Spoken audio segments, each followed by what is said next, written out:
Welcome to another edition of the Mael Time podcast. I'm joined today by Yotam Cohen. His brother, Nimrod Cohen, was kidnapped from a malfunctioning tank on October 7th, 2023.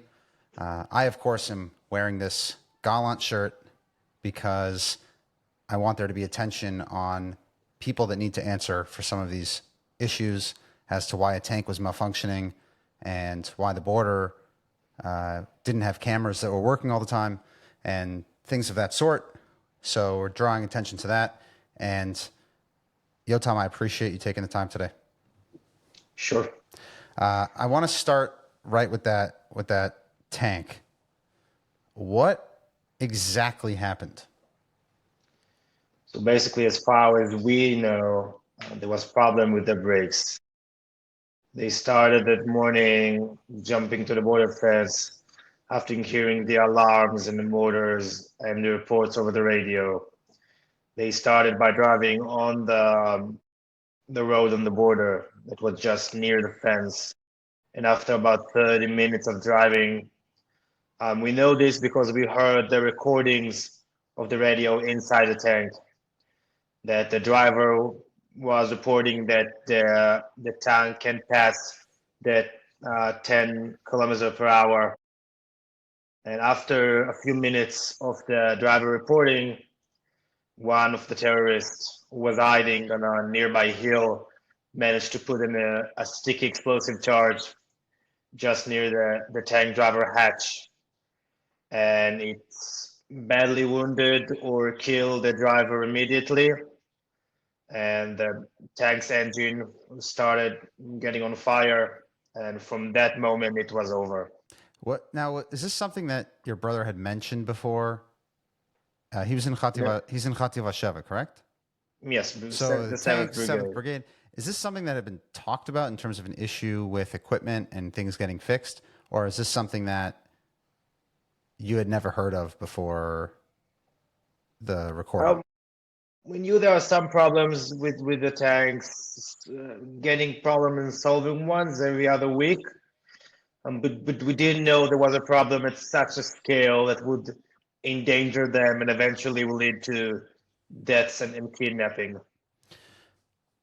Right, understood. And what I've been involved in has been with helping soldiers with equipment, and we've actually helped a number of people in the Seventh Brigade. And there's definitely a theme of people not necessarily appreciating how bad the situation was in terms of equipment and gear and everything like that. And I believe I saw your parents and other parents publicly talk about this in an interview about the responsibility there. Have you had anyone from the Army come and apologize for this issue or say, like this is something they acknowledge, or this is just what you heard in the recording and then it's not talked about? I mean, we've heard the recording, we spoke with a few Army officials, high-ranking officers, but outside of saying we will investigate, we will find and give you some answers, we didn't get anything concrete. Nobody came to us and told us, this is my problem, I'm in charge, this is my responsibility, and I'm going to pay for it.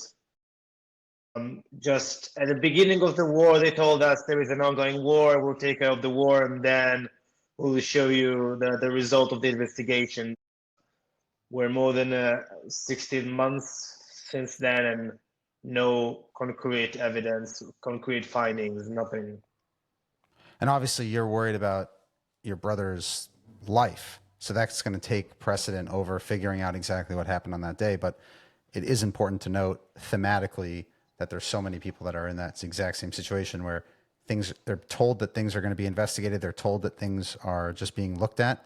But in reality, there isn't really so much follow-up. And I hope that these problems are really looked into and fixed for the next soldier that's in a tank and the next soldier that's going to be in a situation, because it's extremely, extremely disturbing to hear that the brakes would just give out, especially when you actually need to use the tank. So we're talking here February 12th, a few days after Donald Trump threatened Hamas and said that if all of the hostages are not released by Shabbat, midday, noon, that quote unquote all hell will break loose. Your brother is not scheduled to be released in the first stage of the deal. What is going through your mind when you hear Donald Trump threaten Hamas? I mean, first of all, it's important to say we have Donald Trump to thank for the release of these hostages who are coming these days. Other than that, when Trump says all hell breaks loose, I have no idea what he means by this. We are hoping that enough pressure can be put to force Hamas and to bring Israel to close the second phase of the deal as soon as possible. But in the meantime, and we are afraid that the war will resume, and it means that it's going to take a much longer time to get a deal again. We've waited more than a year from the first hostage deal to the second, and we're very much afraid that they will simply will not survive if this hostage deal collapse. Do you think that Hamas would actually give up all of the hostages in this current agreement? And in the course of this podcast and being able to speak to people from all persuasions and opinions, there is a legitimate concern, whether it's true or not can be debated, right? But there's a concern that the hostages are basically the only insurance policy that Hamas has. And given the fact that this agreement wasn't an all for one agreement, it's dragged out. Does that thought cross your mind? And is that a concern that perhaps even if this got to a second stage, that Hamas is going to hold on to some hostages? I mean, we know that the only reason they kidnapped these hostages was to trade with them as a card to ensure that they get what they want. And we know they won't give up these hostages, especially the male, young, and my brother, which is a soldier, until they get what they want, which is the end of the war and a permanent ceasefire. Knowing this is why my family and I have been advocating for the end of the war, because unless Israel agrees to end the war with this phase, with the first phase, we're currently now the retreat of the IDF from certain parts of the Gaza Strip. The second part, the permanent ceasefire, and the third part, rebuilding Gaza. Unless this happens, my brother will not be back home alive. Do you think there's a chance that, had it been conducted properly, that military pressure would have actually freed all of the hostages? In the sense that, yes, you have a deal here, but we're potentially setting up a situation in which Hamas is emboldened, right? Because as Nimrod's brother, I completely understand why you want the deal, or a deal in which at Hamas survives and they give your brother back. There's no challenging how you come to that conclusion as his brother. Do you are there, like, when the considerations from people that that fear the consequences of this deal, how do you reconcile that? So first of all, I do think things could be handled very differently in the past year, which would result in a very different hostage deal, a very different political and geopolitical landscape in the Middle East. But I think that the military pressure could have taken us so far, and diplomatic states should have been taken much earlier, considering the day after and replacement for the Hamas regime inside the Gaza Strip. And I do put some blame, and a lot of the blame, frankly, on the Israeli government, which refused to discuss these subjects. And this has resulted us in this situation when, even after 16 months of a terrible and very hard war for us as Israelis, Hamas is still in charge of Gaza, is still taking taxes, managing the humanitarian support coming inside, and basically still in charge, just like the 6th of October. And this blame is on the Israeli side.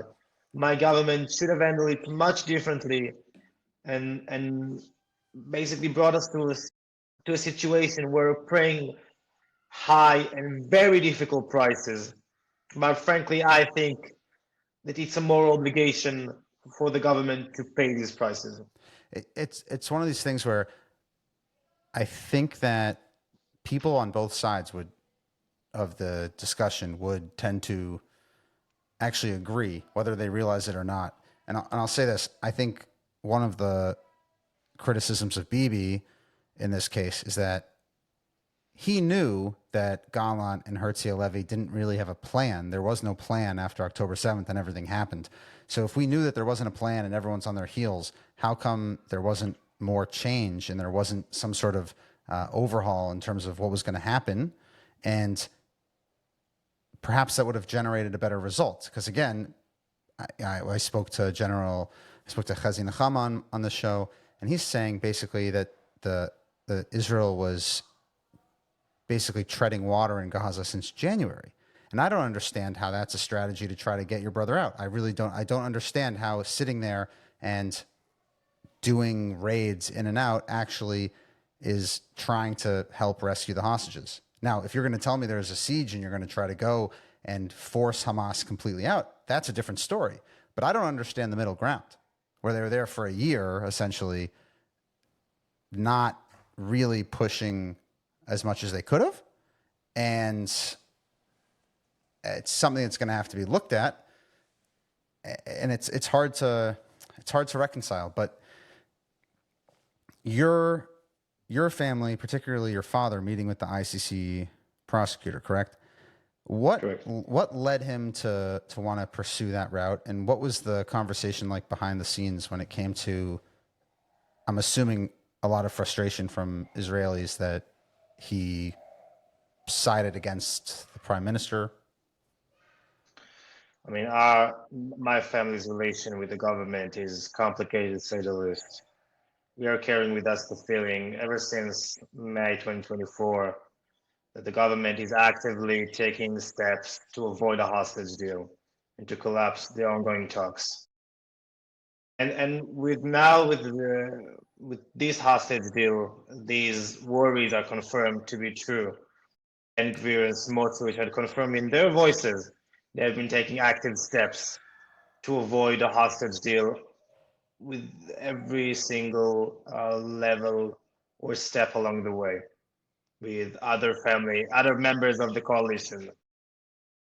And with this in mind, and with the ongoing incitement in Israel against us as family members of hostages and the hostages themselves, we feel like we have to fight in every way possible, in every form and shape that we can, to bring our loved ones home. But I just want to jump into one thing there. You said incitement. For those who aren't aware, and I'm actually not aware of the specific examples you're talking about, what kind of incitement are you talking about? So on the most basic levels, protesters coming to us, insulting us with verbal and physical violence. Father of Liri Elbag, which was released, Likud supporters threw eggs at him at one point. Nav Tzangauker, which is the mother of Matan Tzangauker, also received threats and verbal, and we all families receive verbal violence and threats online Really? by Like, what kind of coalition stuff are they saying? supporters, which is something that cannot be ignored. I listen. I completely agree with you on that, and I don't understand why someone would throw eggs at Liri Albach's father. That's completely disgraceful, right? Like, for example, I very much disagreed with what he said when he came on and said, when he went out there and said he's going to settle scores or he's going to pursue people and he hates them. I believe he's what he said. I'm talking much earlier, about half a year ago. Of course, I can't understand why someone would throw eggs. That's crazy. No, of course. Why you're obviously upset with the government, which I can understand. Does it mean that you're less upset with the army leadership, or it's just that you think that the government is more responsible, just based on the post October 7th stuff? If you're talking about the 7th of October crisis, I think there is an equal blame on the government and on the military.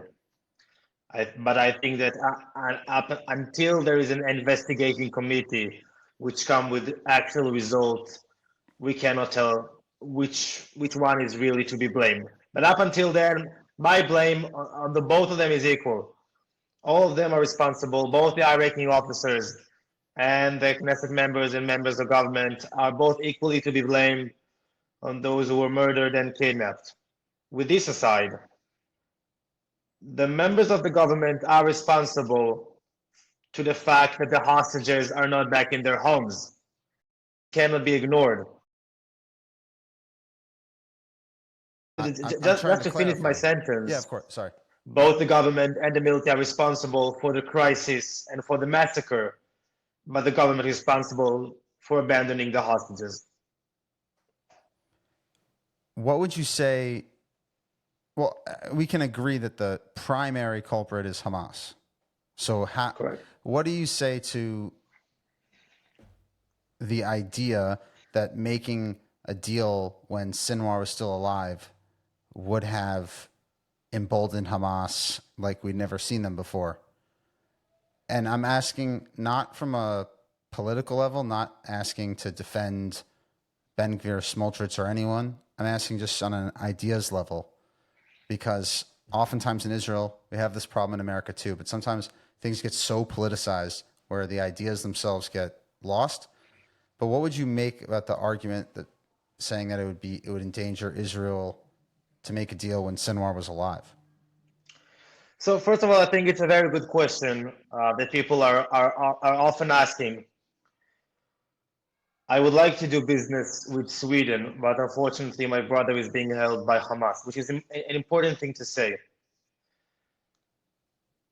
Many hostages, more than 33 hostages, died in captivity, which are 33 Jewish Israeli lives that could have been saved had we done a deal with Sinwar. With that aside, Sinwar was killed, if I'm not mistaken, 3 or 4 months ago. Yeah. And the deal was signed 3 weeks ago. So there is no correlation. We know that this hostage deal, unfortunately, is the same one that was proposed May 2024 by Netanyahu to former President Biden. Even if you accept, which I think it's plausible and makes sense to accept, to say that until Sinwar is eliminated, we don't make any deal with Hamas, which is not true because we did the first hostage deal, or at least sign a permanent hostage deal. Accepting this, a hostage deal should be signed a week after Sinwar was eliminated, following this logic. Well, yes, except the fact that it was like hard to even find who was controlling Hamas, right? Because they didn't even know who. But your general point being soon after and not months later, right? Because obviously there was a leadership issue, and they didn't even know who they're talking to. But yeah, okay. Just to say, me as an Israeli and a lot of hostages, you cannot ignore the so-called coincidence that a hostage deal, that the same hostage deal with the same prices that was proposed more than half a year ago was signed on the day of the inauguration of Trump, after President Trump has threatened, both publicly and behind the scenes, both Hamas and Israel. Well, okay, but I'll say this. I think that the principal difference is just that Sinwar was alive and not, which is not, so it's not exactly the same deal, right? Other than Sinwar being alive or dead. Yeah, but that's a huge difference, though. More publicly as a statement, but I personally think that the high prices we are paying as Israelis and as the state of Israel are the huge amount of prisoners we are releasing. Right. And these are the same amount we're releasing nowadays, but considering the fact that we lost 33 lives, ignoring the hundreds of soldiers who died in Gaza in the past few months, I think this is something that simply cannot be ignored. Too many people lost their lives, and I think it could have shouldn't be done much earlier. Listen, if this is the deal that Israel was going to sign, then I think there's a pretty solid case that there shouldn't have been fighting at all, and they should have just said, release all of the prisoners on October 8th, and we'll take all of our hostages, and we do a swap, because neither goal was achieved. Neither the release of the hostages nor the removal of Hamas, and we're stuck in this middle ground. I think there is a good case for that, because there's people that lost their lives, and you have to wonder for what. I mean, it's half correct, because we should have entered with the ground military campaign inside Gaza, because there were objectives to be achieved. But we've been speaking with all the high-ranking officers in the IDF and many ministers, both in Israel and outside of Israel. The military objective, as much as could have been achieved, were achieved more than half a year ago. Hamas cannot be eliminated only militarily. They had too much power and too much influence on Gaza. So I think it should have been diplomatically. Israel should have choked them diplomatically using finance, getting an alternative inside Gaza, which, like I said, it's something that Israel has refused to do. And this is what we've been advocating. And I believe that had it been done the correct way, like the chief of staff of the IDF has suggested, and former Minister Gallant, although much criticism I have on him personally and his role in this crisis, he has suggested to do things differently. And I think that we could have entered this stage in the war on a much stronger proposition and place in the region. Fascinating. Again, I appreciate your perspective and where you're coming from and the clarity on it. I cannot stand Gallant. I am actually angry at just you and me both. Hear the name. You know, he was fundraising in August of 2023 for scholarships for IDF soldiers when the tanks had issues, the cameras on the border didn't work, the lookout women were saying there's these problems, that problem, and he's in Chicago fundraising for college scholarships. I mean, you're the Minister of Defense. What the heck are you doing?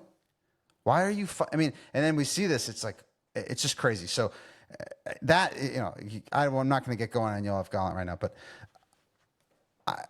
I think there's also a good case that if they just consider that every single piece of criticism you have on Gallant, you and me share the same thing. 10 times more. Yeah. I'll say this. Yeah. I just think the biggest for me from the, I think that if there had been a commitment to a total siege of Gaza, of Hamas leadership and completely cutting them off, not letting them hold the aid, I think that the militarily would have had different results, and it would have potentially led for a price to be lower. But that's something that military experts can debate. I'm not a military expert. It's just people that I've had on the show, spoken to through our work, and it's a discussion. But again, it's a counterfactual. There's no way to know how it would have played out. We're dealing with the facts that there are right now. There's been a discussion about the different camps within the hostage families and different perspectives. What's the relationship like with families that don't agree with the general consensus of the hostage forum? Say the Heroes Forum, correct? Well, the hostages were kidnapped from all around the right, like the Israeli society. And so, like this, their families are divided by ideology and politics and way of thinking. I think at first we were divided not into like camps or like simple groups, but everybody expresses his own different opinion. This has changed along the way.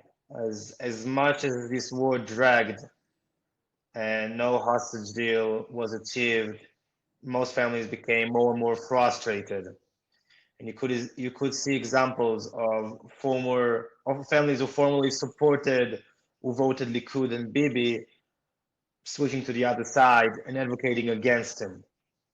For example, one of the most well-known and vocal protesters against Bibi is Yotam Cohen. She's basically the face of the protests in Israel. And she's from Ofakim and has voted Bibi all her life. And as the time goes on, you can see more and more people switching to the more proactive and protesting side. I have a question here. Actually, just do you consider how it is perceived to the outside world? Because it's when you're speaking and you're obviously in media, we're speaking in English right here. Is there a consideration amongst the families about how it's going to be seen by Palestinians in Gaza, or how it's going to be seen by Hezbollah, or how it's going to be seen by Europe, or what's the target audience? Is the target audience strictly towards the prime minister, or are you trying to galvanize thoughts and support across the world? So when we are protesting Israel, we try to advocate our idea, which is get a hostage deal, finish the war, to convince the Israeli people inside Israel. Once we achieve this goal, nowadays polls suggest that about 80% of the Israelis want the hostage deal in its current position. We understood that even though the majority of Israel supports this notion, still the government is either disconnected from these ideas or ignores them. And so we understood, like I said before, I am fighting for my brother and my brother alone. And this is the main goal we see and want to achieve. We understood that if we can't change this thing from inside Israel, we'll try to get the outside force and the international communities and Jewish organization in the world to help us promote this. Because I personally believe that the end of the war is not only my goal as the brother of a hostage, but also for the people of Israel. Because we can debate about whether or not a siege might have been could have had effect of this war or change things. But we can see this war has dragged without no major objectives or anything that we got from the military pressure. And I believe that if this hostage deal was not signed, we could have stayed for another year or 2 or 3 in Gaza without the hostage deal. I believe that this hostage deal and ceasefire is the only way for us to rebuild and the only way to eliminate Hamas. Because at this point, Hamas can only be eliminated after releasing all the hostages and giving the IDF full freedom to operate inside Gaza without fearing for the hostages, and replacing Hamas by putting a foreign or a different regime inside Gaza. And so that's why we've been advocating outside Israel to help convince or force or pressure our government to do the right thing. To tell you whether or not it was successful, whether or not this was what brought us to this hostage deal, I cannot tell you. I don't know. Historians will judge, and history will tell us eventually whether or not we're effective or correct, or we even did something good for Israel and for us. But at certain point in times, we thought that this was the best thing for us to do, because simply protesting in Israel seems to have no effect. Yeah, right. It's interesting. Which country has been the most disappointing in its lack of assistance towards the issue of the hostages? And I will not let you answer the Israeli government. You need to tell me something outside of Israel. I don't know. Every country we visit, we meet with elected officials, with government members, with coalition members, tell our stories, and ask them to help and to promote this thing, both internationally and in their countries. Also battling anti-Semitism and Israel's reputation, especially during this war in the past year. I don't know what effect we had and what active steps these governments took to help us. I can tell you that the country which did the most is probably the US, without a doubt. Who did the list? I don't know. And I never bothered checking. Are you happy with how Qatar has behaved? I don't know what exactly they did behind the scenes. I know that for the time being, they are the mediators in the hostage deal, Have you which been is to Qatar? supposed to release. Have you guys been to Qatar? No, I've met with a couple of Qatar's officials and the Qatari ambassador.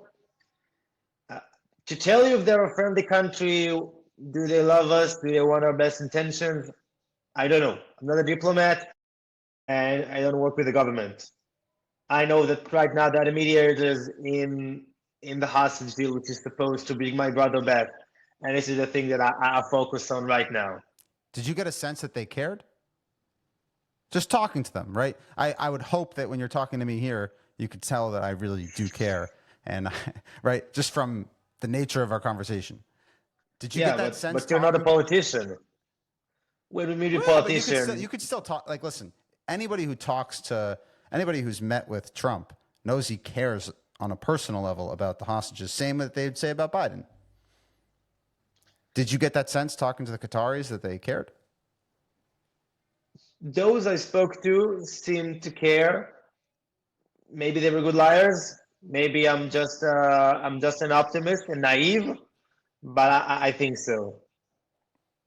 Interesting. And what did you meet with any of the Egyptian leaders? No, I try to. We try to. We meet with them. They would meet with us. Again, just to cover all the options possible, And but they no refused to luck. meet with you. Yes. Did they tell you why? Or they? No, they just said they wouldn't meet any hostage families. Is that a policy of Egypt? I mean, they have a peace treaty with Israel. The weapons were smuggled through Egypt, and they won't meet with a hostage family. You said it. That's crazy. I mean, look, I think this is why the politics. I really can't stand so much of the politics because it's crazy to me that's not being screamed about. We try to go like above the politics and Right. just Of meeting course. them as worried citizens of a nearby state, but they wouldn't meet with us. So there's nothing we can do. What about But Jordanians? we haven't tried actually.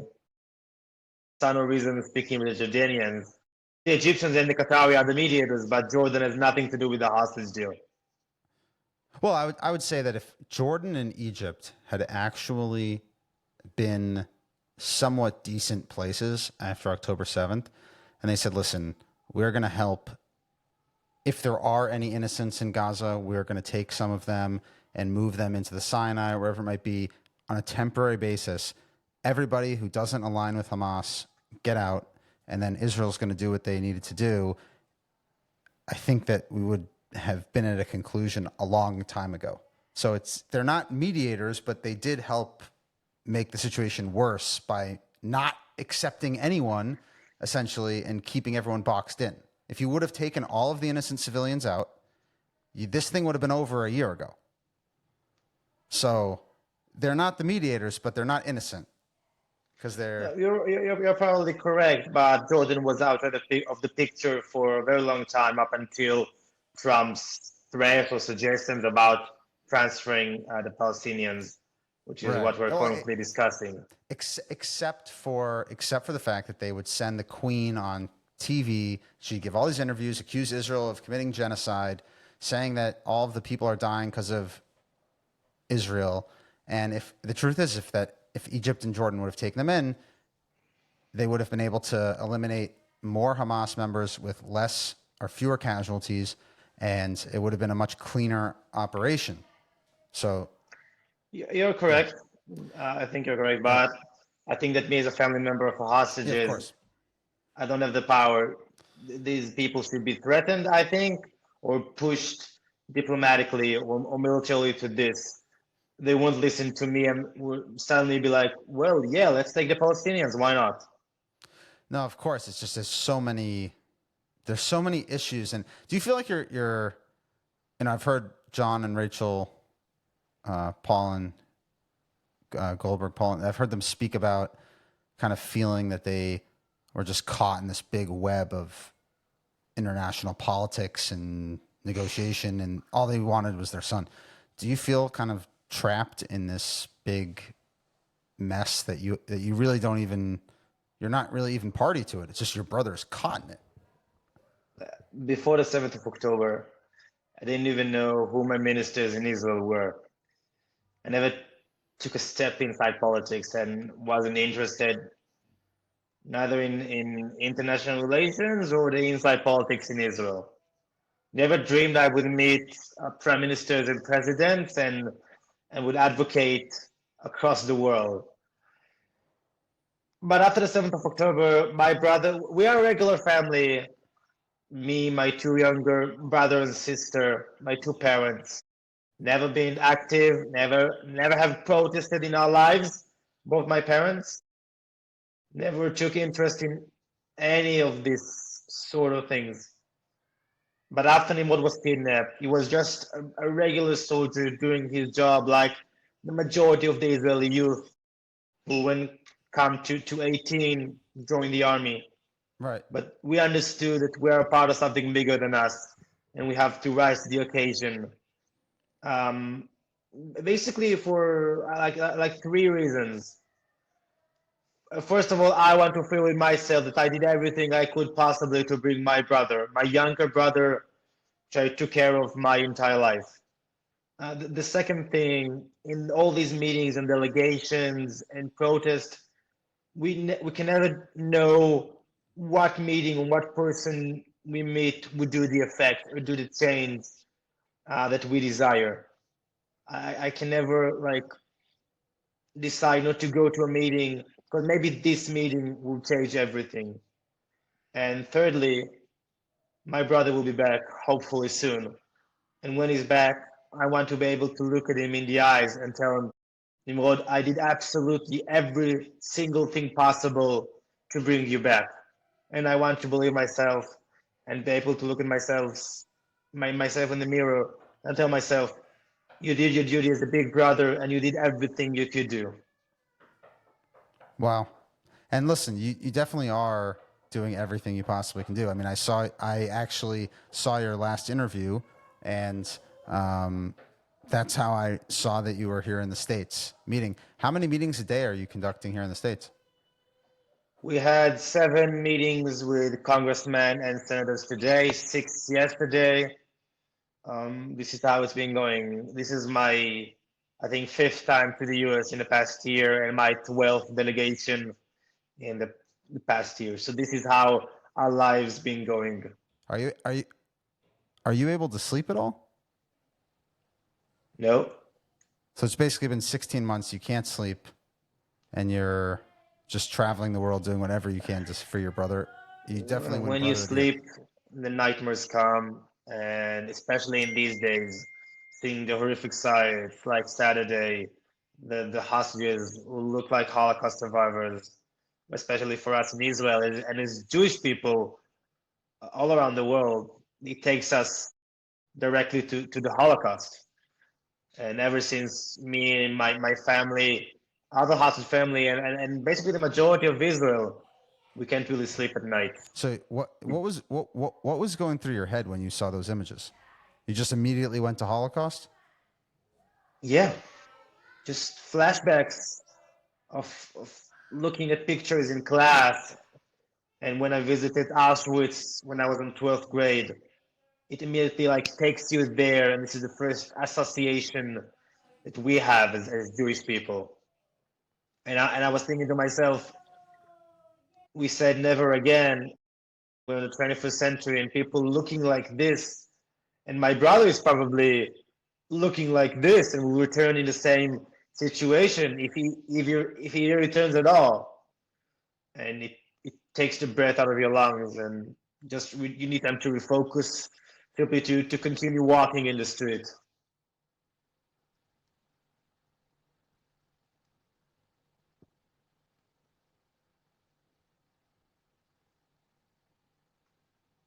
I can't hear you So for some I reason. said, no, well, I'm trying to eliminate some of the background noise here, but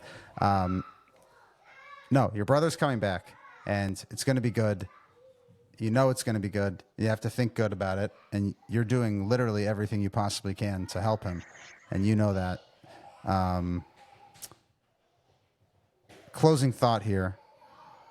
What do you want people to know about your brother when they're thinking here and they're going to talk to their congressperson or they're going to see someone who might be able to make a difference? What's one thought they can leave about your brother? Nimrod was a young 19-year-old boy when he was kidnapped. He's my younger brother, basically the youngest in the family. He's always the mediator in the family. Both me and him are boys, but he and his sister are twin sister. So he's always the bridge between us. And also his friends tell us he's also the bridge and the mediator in his family group. He's also always the peacemaker and the good supportive friend you always want by your side. He likes to travel and go to hikings and treks in Israel. He loves the landscape. He was a youth leader, and that's why he joined military and like a combat role to protect the country that he loves. He's been only 10 months in the military, and he's been more than a year in captivity. And I hope that in captivity he spreads the love that he has and keeps them in a good mood and sane, and that he comes back the same boy that he was before. I'm confident he's going to come back. I'm confident that there's going to be a great video with your family and him, and you are going to be able to look him in the eye and tell him that you did everything you possibly could to try to help. And I look forward to that day coming very, very soon. Yotam, I really appreciate you coming and having this discussion. And it's important that people hear from families and see the experience that's going on and try to do whatever they can to support. And God should bless your brother. God should bless you, your entire family, and all the hostages should be released immediately. Thank you for this platform. Thank you.